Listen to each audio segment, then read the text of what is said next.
오늘 말씀은 하나님이 부어주시는 은혜에 대한 말씀입니다.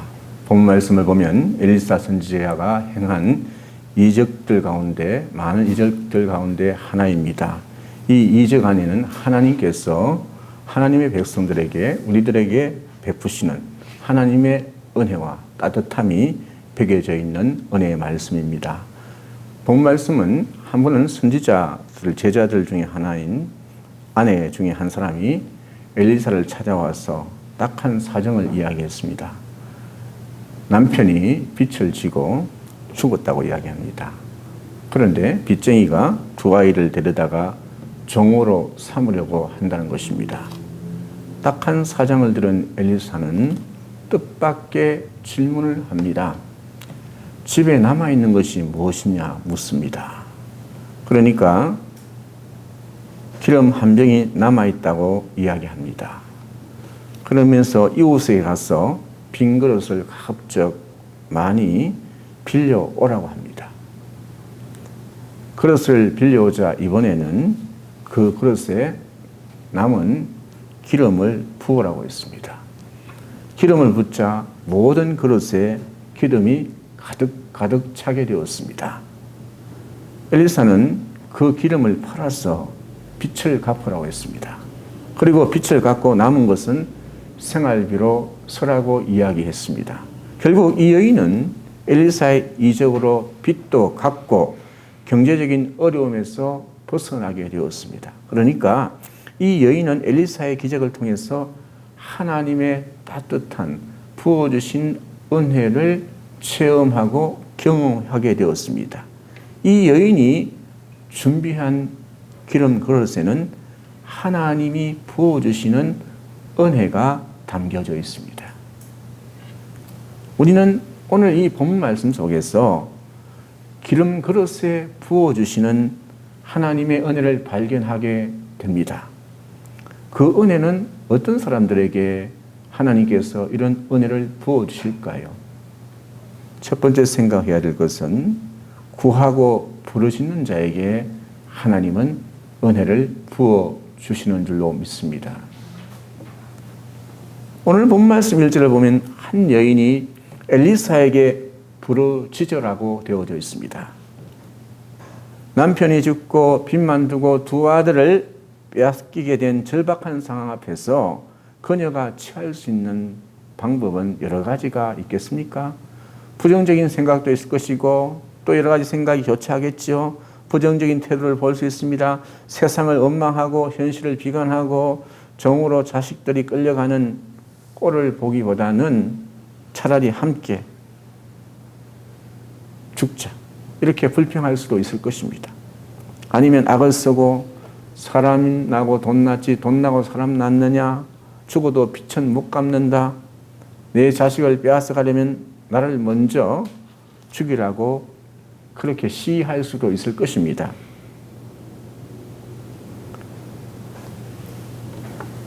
아니면 어느 날 깊은 밤 바람과 함께 어디론가 자취를 감춰버릴 수도 있습니다. 도망을 갈 수도 있습니다. 그러나 이 여인은 엘리사를 찾아갔습니다. 엘리사는 그 당시에 요사의 말을 하면 신학교 교장 선생이에요. 또 기적과 능력을 많이 베푸는 사람입니다. 하나님의 종이었습니다. 그녀가 엘리사를 찾아간 것은 사람의 방법을 찾지 않고 하나님의 방법을 찾겠다는 의미가 담겨져 있습니다.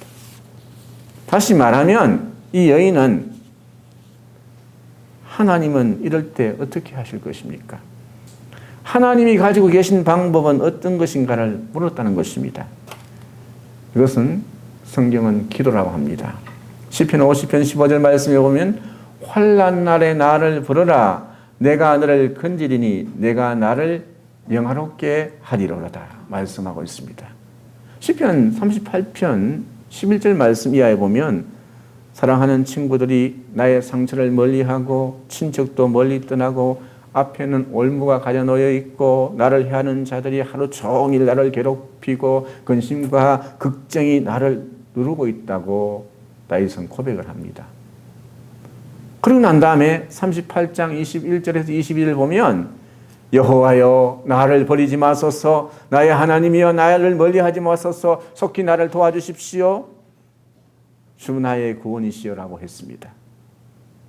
다윗은 문제가 있을 때마다 하나님을 향해 기도했고 하나님의 방법을 찾았습니다. 시편 55편 22절을 더 보면 내 짐을 여호와께 맡겨버리라고 말씀하고 있습니다. 본문의 여인은 엘리사를 찾아와 자신이 당한 입장을 다 털어내놓고 울부짖었습니다. 소리쳐 일이 해결된다면, 부르짖어서 일이 해결된다면 부르짖어야 됩니다. 울부짖어서 문제가 해결된다면 침묵할 이유가 없습니다. 소리 높여 기도해서 두 아들이 뺏기지 않는다면 기도해야 되는 것입니다. 기도하지 못할 이유가 없습니다. 그런데 많은 사람들은 지금도 덫에 걸려 있습니다. 왜 그럴까요? 체면 때문에, 때로는 자존심 때문에, 전통이라는 것 때문에. 그러나 이 세 가지가 아니라 10가지가 있다 할지라도 문제가 해결된다면 하나님 앞에 나와 부르짖어야 될 줄 믿습니다. 오늘도 우리에게 주님께서 말씀하십니다. 지금까지 구하지 못했어도 지금이라도 기도하면 하나님이 들으시겠다는 것입니다. 구하면 받게 될 것이라는 것입니다. 그리고 응답의 기쁨을 얻게 될 것이라고 말씀하고 있습니다. 사랑하는 성도 여러분, 힘을 내시고 용기를 내보십시오. 그리고 한 걸음 한 걸음 하나님 앞으로 나와서 입을 벌려 여러분의 딱한 사정을 말씀드릴 수 있기를 바랍니다. 그러면 놀라운 일이 일어날 줄로 믿습니다. 엘리사가 이 여인의 간청을 받고 보인 반응이 의미심장합니다. 집에 무엇이 있느냐고 물었지 않습니까? 가난하지만 집에 그래도 남아있는 것이 무엇이냐고 물었습니다. 여인이 기름 한 그릇 외에는 아무것도 가진 것이 없다고 고백했습니다. 이번에는 모든 이웃에게 그릇을 빌리라고 명령했습니다. 그것도 할 수 있는 대로 많이 빌리라고 했습니다. 이 여인은 영문을 몰랐습니다. 왜 기름밖에 남은 것이 없다는 것을 확인했는지, 엘리사 선생님이 왜 그릇을 빌려오라고 했는지, 그것을 할 수 있는 대로 많이 빌리라고 왜 그렇게 이야기하는지 그저 묻는 대로 답했고 이 여인은 시키는 대로 했을 뿐입니다. 이번에는 두 아들과 함께 집으로 들어가서 문을 닫고 그 모든 그릇에 기름을 부으라고 명령했습니다. 이 여인은 두 아들의 도움을 받아서 집안에 있는 그릇과 빌려온 그릇을 모두 챙겨서 부엌으로 갔을 것입니다. 그리고 겨우 한 병 남은 기름을 들고 그릇 하나에 부었습니다. 놀랍게도 그 그릇에 기름이 가득 찼는데 병에는 기름이 그대로 있는 거예요. 또 붓고 다음 그릇에 또 붓고 또 붓고 또 부었습니다. 자기가 준비한 모든 그릇에 기름을 다 채우자 기름이 소진되었습니다. 다 소진되었습니다. 우선 여인과 두 아들은 한편으로는 이 이적에 무척 놀랐을 것입니다. 그리고 다른 한편으로는 후회하는 마음도 들었을 것입니다. 이럴 줄 알았다면 더 많은 그릇을 준비할 것을. 사랑하는 성도 여러분, 어쨌든 기름은 그릇을 준비한 만큼만 얻게 된다는 것을 잊지 않길 바랍니다. 준비한 만큼 하나님이 은혜를 부어주십니다. 시편 81편 10절 말씀에 보면 이렇게 말씀하고 있습니다. 나는 너를 애굽 땅에서 인도하여 낸 여호와 하나님이신다. 내 입을 크게 열라 내가 채우리라. 하나님의 은혜를 부어주시는데 은혜는 준비된 사람에게 준비된 것만큼 부어주십니다. 그야말로 믿음의 분량만큼 받게 되어져 있는 것입니다. 본문 6절 말씀해 보십시오. 그릇에 다 찬지라. 여인이 아들에게 이르되 또 그릇을 내게로 가져오라 하니 아들이 이르되 다른 그릇이 없나이다 하니 기름이 곧 그쳤더라. 사랑하는 성도 여러분, 그렇습니다. 은혜는 믿음대로, 믿음의 분량대로 받는 줄 믿습니다. 큰 믿음으로, 큰 것으로 준비할 때 큰 은혜를 받게 되어져 있습니다. 작은 믿음으로 작은 그릇을 준비한 사람은 작은 은혜를 받을 수밖에 없는 것입니다. 믿음이 없어서 그릇을 준비하지 않는 사람은 아무런 은혜도 받지 못하게 되는 것입니다. 마태복음 8장 5절에 보면 예수님께서 크게 기뻐하는 일이 있습니다. 이만한 믿음을 보지 못했다고 칭찬하는 말씀이 있습니다. 그 백부장의 믿음이죠. 한 백부장이 예수님을 찾아와서 중풍병으로 고생하고 있는 자기 집에 하인을 고쳐달라고 했습니다. 예수님께서 내가 가서 고쳐주겠다고 말씀을 합니다. 그러자 백부장이 놀라운 말을 합니다. 굳이 예수님 우리 집까지 오실 필요가 없습니다. 여기서 말씀만 하셔도 내 집에 있는 하인이 낫겠습니다. 이야기합니다. 그럴 때 예수님께서 깜짝 놀라셨습니다. 예수님께서 직접 환자를 보고 고치신다는 것을 믿는 것도 귀한 것인데 원거리에 있는 환자를 보지도 않고 말씀만 하시면 나을 줄 믿습니다. 이 믿음을 예수님께서는 귀하게 보신 것입니다. 예수님께서 이렇게 말씀하셨습니다. 이스라엘 중에서 아무에게서도 이만한 믿음을 보지 못하였노라고 말씀했습니다. 그리고 내 믿음대로 될지어다. 내 믿음대로 될지어라고 했습니다. 그 믿음대로 말씀하시는 순간 환자가 나은 것입니다. 그렇습니다. 주님께서 우리에게 기도 응답하실 때에도 내 믿음대로 될지어다.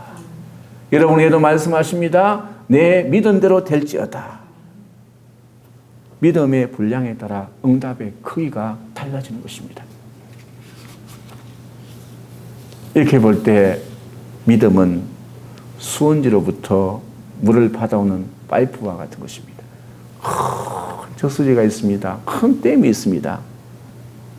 그런데 그 수원지에 믿음이 직경이 한 2m나 3m 되는 큰 파이프를 박아 놓으면 그 물이 은혜에 감당할 수 없을 만큼 크게 받는 줄 믿습니다.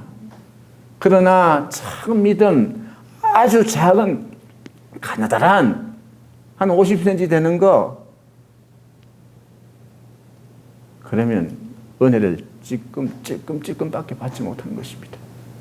안타깝게도 파이프가 막힌 것처럼 믿음이 없는 사람은 은혜라는 것을 체험하지 못합니다. 사랑하는 성도 여러분, 그래서 중요한 것은 믿음의 분량을 키우는 것이 중요한 줄 믿습니다. 큰 은혜를 삼아주시길 바랍니다. 큰 응답을 바라보고 놀라운 이적을 체험할 수 있는 믿음의 소유자가 될 수 있길 바랍니다. 우리의 믿음을 키우려고 우리가 부르짖고 노력해야 됩니다.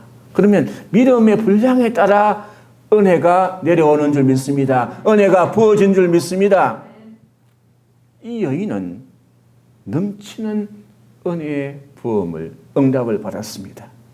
이 여인이 엘리사에 찾아와 구한 것은 빚 때문이었습니다. 빚쟁이가 빚을 갚지 못하면 두 아이를 데려다가 종을 시키겠다는 것입니다.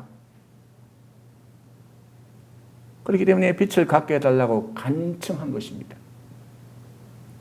그런데 그릇에 받은 기름으로 빚을 갚고도 남았습니다. 더 이상 빚 때문에 고생하지 않아도 됩니다. 앞으로 두 아들과 함께 생활할 수 정도로 남았던 것입니다. 본문 7절 하반절 말씀에 보면 이런 말씀이 있습니다. 그가 이르되 너는 가서 기름을 팔아 빚을 갚고 남은 것으로 너와 네 두 아들이 생활하라 하였더라.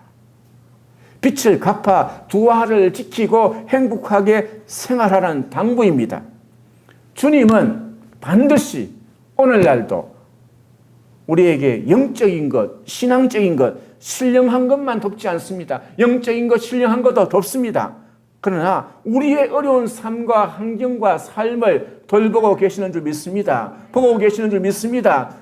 그러므로 우리에게 빚도 갚게 하시고 좋은 가격에 기름을 팔 수 있는 은혜를 베푸시고 길을 여시는 줄 믿습니다. 거기서 나온 이익으로 하나님께 영광을 돌리고 또 베풀고 섬기는 삶을 살아가라고 우리에게 말씀하신 줄 믿습니다.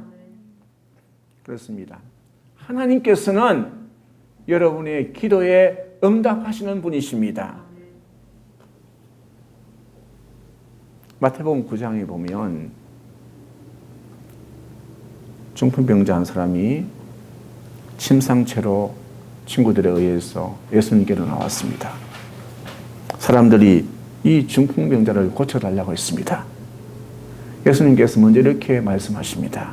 소자야 안심하라 내 죄사함을 받았느니라. 그리고 난 다음에 9장 6절 보니까 일어나 내 침상을 가지고 집으로 돌아가라고 말씀하십니다. 중풍병자는 그저 병만 낫기를 구했습니다. 그러나 예수님께서는 병을 고쳐주실 뿐 아니라 죄도 사함받게 해주셨습니다. 육체만 고치신 것이 아니라 영혼까지도 만져주시고 고쳐주신 줄 믿습니다. 여러분 인생의 삶에서 막혀있는 것, 육신적으로 아픔과 절망이 공고한 모습 속에 있습니까? 이럴 때 주님을 찾으시기 바랍니다. 주님께 나가면 영혼도 고치고 육신도 고치고 여러분의 삶의 인생이 달라진 줄 믿습니다. 주님을 끝까지 의지하시기 바랍니다. 그 은혜는 하나님은 부어주시는데 넘치도록 부어주시는 거예요. 그래서 에베소서 3장 20절에 바울은 이렇게 고백하고 있습니다. 하나님 주신 은혜에 대해서 넘치도록 주시는 은혜에 대해서 이렇게 고백하고 있습니다. 우리 가운데 역사하시는 능력대로 우리가 구하거나 생각하는 모든 것에 더 넘치도록 능히 하실 이에게 우리가 생각하는 것보다 더 넘치게 부어주시는 하나님이신 줄 믿습니다. 주님은 우리에게 넘치는 은혜를 부어주십니다. 이 은혜가 여러분에게로 있기를 원합니다. 임하기를 원합니다. 이 말씀은 구약에 있는 말씀이 아닙니다. 거기서 끝나는 말씀이 아닙니다. 문자로 끝나는 말씀이 아닙니다. 지금도 살아계셔서 역사하시고 어제나 오늘이나 영원토록 변함없이 동일하게 역사하시는 하나님의 말씀인 줄 믿습니다. 이 말씀을 믿고 나가는 자에게 이런 은혜가 임한 줄 믿습니다. 사랑하는 성도 여러분, 주님께서는 우리의 기도를 들으셔서 응답하시되 넘치게 응답하십니다. 은혜를 베푸시되 넘치게 베푸십니다. 이것은 기도하고 응답을 바라보는 사람들이 눈이 있는 은혜인 줄로 믿습니다. 이런 은혜를 받을 수 있기를 바랍니다. 오늘 본 말씀은 하나님께서 엘리사 선지자를 통해서 선지자의 제자들의 아내 중에 한 여인에게 하나님께서 베풀으시는 부어주시는 말씀입니다. 주님은 이 이야기를 통해서 우리에게 지금도 말씀하신 줄 믿습니다.